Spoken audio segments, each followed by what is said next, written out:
Hey guys, AJYT Abbott here, and welcome to my monthly ranking, where I'm going to rank all the new releases that I watched during March. We're heading into April now. I have 7 movies here to rank, so a little bit more than last time. I know I've been slacking a little bit. I usually have at least like 9 or 10, but something tells me April, I think I'll step up my game a little bit, because there are a lot of April releases that I am anticipating. So, with that said, there may be spoilers for the movies that I cover in this ranking. Just be aware of that. So, yeah, let's get into this. I am a monster. Yeah, so am I. So, a couple months after we got Frankenstein on Netflix, we got a new take on the Frankenstein lore, this time looking at the Bride of Frankenstein in The Bride, from Maggie Gyllenhaal. This stars Jessie Buckley and Christian Bale. And the movie overall I found to be a mixed bag, really, where you have a lot of things happening all at once. A lot of crazy creative elements where you have like Mary Shelley at the beginning saying that she wants to tell the Bride of Frankenstein story even though she's dead. Like, she's like, I still have one last story in me. So she possesses Jessie Buckley's character to tell this story. And then you have Christian Bale's character, Frank, who is looking for companionship. He's been alone for so many years. And they just match up together and they go on kind of a Bonnie and Clyde type adventure where they're causing chaos and they're on occasion killing people and, you know, doing crimes. So you can imagine the predictability that comes along with that story. That was one of my big problems with the movie, is it just became a little bit too predictable when we started getting into the Bonnie and Clyde type stuff. So Jessie Buckley is very good in it. Christian Bale is good. There is a lot of, like, screaming and shouting and just craziness, you know, crazy over-the-top hooting and hollering. You know, it's not like Hamnet where it's, like, guttural emotion that's coming out of Jessie Buckley in every single scene. No, this is more like I'm having fun with this performance, whether you like it or not. And, look, she won an Oscar, okay? I can't really talk shit on that. Alright, if she wanted to go out and have fun with this movie, more power to her. It just didn't ultimately work for me. The Bride's going in the mid-tier. How are you feeling? It's good to be white.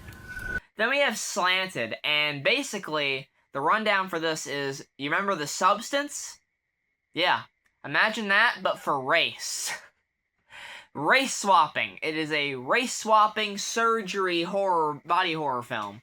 Slanted is about this Chinese girl. She hears about this surgery, and she gets it, and it turns her white. I'm not making this up. I'm not making this up. McKenna Grace plays the white version. The white version of this Chinese girl. I feel like I'm on, like, that bit from Impractical Jokers when they're pitching fake shows to people, and they're, like, fucking absurd, like, no one in their right mind would approve this. I had kind of fun with the way that they were being so on the nose with the satire here.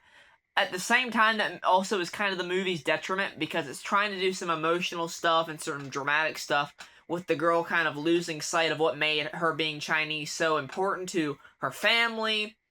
And her father and her mom obviously react very, very strongly to this change. Very negatively to that. They don't like that at all.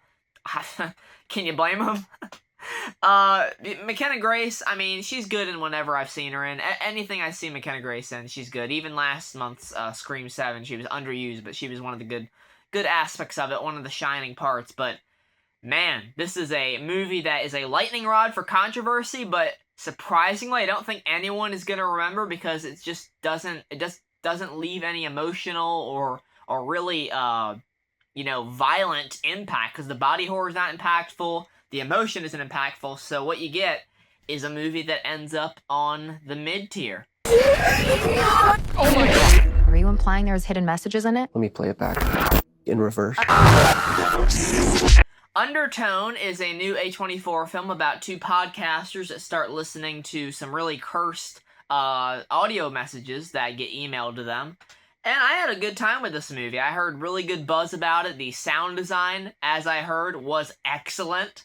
The performances from our 2 leads here is really good. One of them is Adam DeMarco. He was in White Lotus Season 2, and he's got a new Netflix show, I think. I forget what it's called. But he's making some splashes into some horror projects, so that was cool to see. This movie, it's gonna depend on how much you can take of just being in one place at one time, or the entire time, because this movie takes place within this one house, and I can't really fault them too much for that, because budgetary constraints, you can't knock somebody for not having more settings in your movie when you have a budget like this movie had. It didn't have a ton of money to work with, but it's raking in a good amount at the box office, so I love to see that for the filmmakers. Good job there. And it's deserving. This takes place all in this chick's house, the podcaster, and they're looking over these 10 audio files that they have, and they're playing them, and they're just creepy. They're getting edgier and edgier and more terrifying, and there's kind of a looming sense of like something is going to go horribly wrong here. In typical A24 fashion, like most of their movies do, the last like 10 minutes of this thing is insane. It goes off the walls, crazy. I mean, there is so many theories you can make for how this movie ends, the resolution that you want to make for how the character makes it out of this situation, if she does make it out of the situation. I don't think she does. It's a pretty bleak ending. But yeah, it's a movie that, honestly, I wouldn't be eager to, like, rewatch, because it's just not a movie that warrants that kind of second viewing. It's more of a thing where, like, that was a cool concept, and I'm glad I watched that. That was very cool. So, it's going on the good tier. It's a good one. Grace Rocky Save Stars. Then we have Project Hail Mary. Wow, where do I even start with this, guys? This movie is taking the world by storm, and I said it in my review, and I will say it again here. It is the movie we need right now, because it is hopeful, it is inspiring, it is heartfelt, and dude, this is just an experience that you have to have in theaters right now. If you are not rushing to go see this movie, seriously, you need to. If you have not seen it yet, fucking go for it. Stop the video right now and go and see it on the biggest screen you can, because the visuals of this thing is amazing. It's one of the most visually pleasing films I've seen in quite some time. It's one of the best space-based movies I've seen in a long time. Ryan Gosling is amazing in this movie. I really think that he should get an Oscar nomination for this, because his character, I just fell in love with his character. I've seen so many Ryan Gosling characters over the years, and they have been so charming, so fun, and you love them. But Ryland Grace might be my favorite. I've got to be honest. Like, I'm biased. I wore the Ken outfit in the review. I'm biased towards Ken, right? But Ryland Grace, look, with time, Ken's got competition, because I love the charming nature of this teacher that doesn't think he has the stuff. He doesn't think that he has a shot at making it during this mission. And, the cards really fall in the wrong way for him, where he wasn't going on the mission, but then he has to go on the mission or else people will die, and he doesn't feel like he's obligated enough to. He feels like he doesn't, deserve to, because he wants to go back to teaching, but at the same time, he doesn't have any family or friends or a girlfriend or even a dog to really miss him once he's gone. So he goes on this mission, meets Rocky, and the rest of the movie is this incredibly heartwarming, charming relationship. The bromance between Rocky and Grace is the best. Grace Rocky, Save Stars. This movie is a feel-good film. It is definitely a long movie. That's what kind of kept me from giving it a 10 out of 10, but maybe with a rewatch, I can give it a 10 out of 10. But, man, like I said, if you have not seen Project Hail Mary, do yourself a favor and go see it. Be enamored with the visuals. The score, of course, is outstanding, and the friendship. You're gonna fall in love with the puppet rock. I guarantee it. So Project Hail Mary is going on the awesome tier. I'm not playing. Okay. Brunella, kill the sister.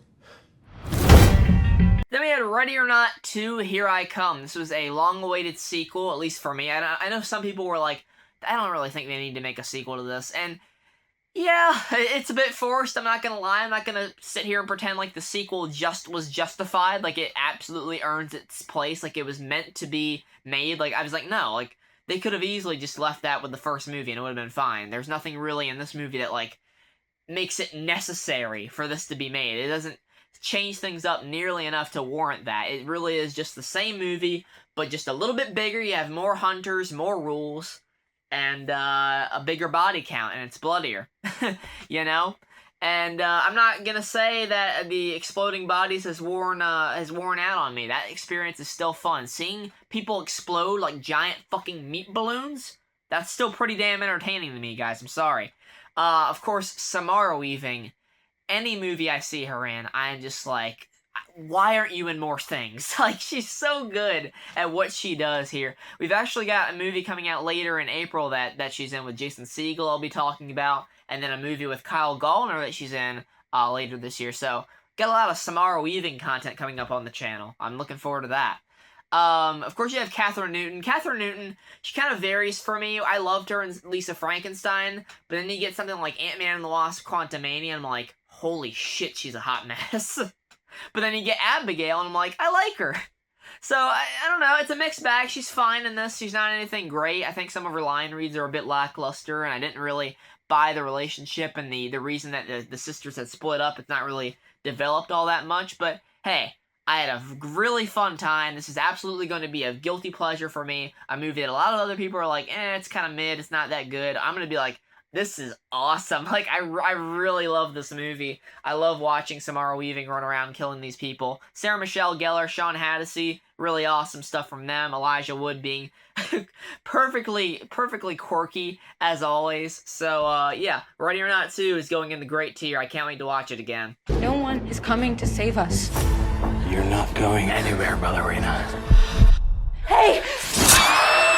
Then you got Pretty Lethal. This is a Amazon Prime Video movie, and I just saw this and was like, why not? Why not? It's got Millicent Simmons from the Quiet Place films, Evantika from the Mean Girls remake, musical, whatever you want to call it, and then Maddie Ziegler from Dance Moms. Maddie Ziegler from Dance Moms has went from being at the top of the pyramid to being at the top of this action movie, killing people. She is like slitting people's throats with razor blades. She is stabbing people's eyes out. She is tackling them through walls and just kicking ass, honestly. It was very fun to see from someone that's seen a lot of Dance Moms. It was like, this is weirdly therapeutic, where she's using her ballet for action purposes and for murder. It's pretty good. The characters themselves, outside of like who they're played by, I could not tell you their fucking names. There's not really much development or anything that made me care about them. I was just like, hey, I like these 2 or 3 people from this movie and that movie. I'll root for them to survive this movie. Of course, you have Uma Thurman. It's crazy that I honestly forget to even mention her when talking about this movie, because she just doesn't leave that much of an impact on me. She's just kind of a generic Russian, ballet chick that, has trauma, and she has a history with this crime boss, and she wants to get revenge, and honestly, she didn't leave much of an impact on me, even though, you would think so. Having fucking Kill Bill star Uma Thurman in an action film, she leaves no impression. Okay, sure. I would have liked her to get in on the action a little bit, but no, not really. But it's fine for what it is. The ending is a bit rushed, but it's got a lot of action to it. It justifies the fact that you would not believe that these little girls can kick ass like they do in this movie. But the thing is, like, they can't throw around these guys, but what they can do is they can dance around them. They can maneuver their bodies. They can contort different ways to maneuver their way around them in fights, and they can stick razor blades in their toes and kill them. So it's fun. It's good. It's on the good tier.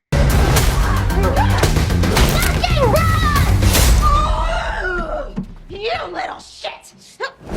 Then finally we have They Will Kill You. This is pretty much the parallel to Ready or Not 2, Here I Come, because this is another movie where Zazie Beetz and her sister, later on in the movie, are running away from a demon cult. And there's all kinds of, like, rules as to how this is gonna work. They have to catch them, and they have to sacrifice them, or else they're gonna be killed. And it honestly, it's pretty much a blatant Ready or Not 2 copy. But the thing that makes me love this movie almost as much as I love Ready or Not 2 is that, man, the fights are fun in this. The fights in Ready or Not 2 are really great, but don't get me wrong, they're good. But Listen, They Will Kill You has Zazie Beetz lighting an axe on fire, swinging it at people, blowing them away with shotguns, cutting heads off. You have Tom Felton in this movie. It was cool seeing Draco Malfoy die in a bunch of different ways, because the thing that got me is the trailer showed a bunch of death, and I was like, wow, they're just showing all these deaths, and then she cuts Tom Felton's head off. I'm like, what the fuck? Why'd you kill him off that soon? Why is he even on the poster? And then it's revealed that this cult can regenerate, so he puts his head back on his body, and she's steady cutting limbs off and shooting people's heads off, and they come back to life. At one point, one of the heads that she blows off, the eyeball starts following her. I mean, it's just genius, comedic, crazy shit like that makes me love They Will Kill You. So, while the story was lacking for sure, and the characters weren't anything to write home about outside of the badassery of Zazie Beetz' character, I had a really great time with it, so it is going on the great tier. And that's it. That's it for March. So, thank you guys very much for watching. Sorry that I couldn't get to Hoppers. That's a big one that I wanted to get on this list, but I just didn't have the time. But I will do a short review on it once I do get to check it out. You'll get a YouTube short review on that. So, stay tuned. Thanks so much for watching, guys. Tell me what your ranking of what you saw in March down in the comments below. Take care, and goodbye.